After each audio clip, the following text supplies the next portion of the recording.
Graduate MLC by election కు notification release అయింది. ఈ నెల 9 వరకు నల్గొండ కలెక్టరేట్ లో నామినేషన్ల స్వీకరణ ఉంటుంది. నల్లగొండ, వరంగల్, ఖమ్మం పట్టభద్రులారా ఆలోచించండి. ఎందుకంటే తీన్మాన్ మల్లన్న ప్రజల పక్షమై కొట్లాడిండు. తర్వాత గతంలో అంటే గత ఎన్నికల్లో జస్ట్ 6,000 ఓట్ల తేడాతోటి మొత్తం మీద ఓడిపోయినటువంటి పరిస్థితి ఉంది. మీ అందరి సహకారం, మీ అందరి తోడ్పాటు, మీ అందరి ఆదరాభిమానాలతోటి ముందుకెళ్ళినటువంటి పరిస్థితి కనిపించింది. ఈసారి గెలవడం ఖాయంగా ఉంది. కాబట్టి అది దానికి మీ అందరి మద్దతు, మీ అందరి సహకారం అవసరమవుతుంది. 100% మీరందరూ సహకరిస్తున్నందుకు, మద్దతు తెలియజేస్తున్నందుకు మీ అందరికీ కూడా హృదయపూర్వకంగా కృతజ్ఞతలు చెప్తా ఉన్నాం.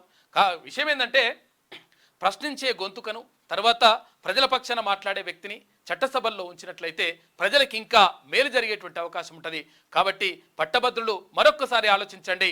ఈసారి భారీ 1,00,000 ఓట్ల మెజారిటీతోటి గెలిపించాలని చెప్పేసి కోరుతా ఉన్నారు.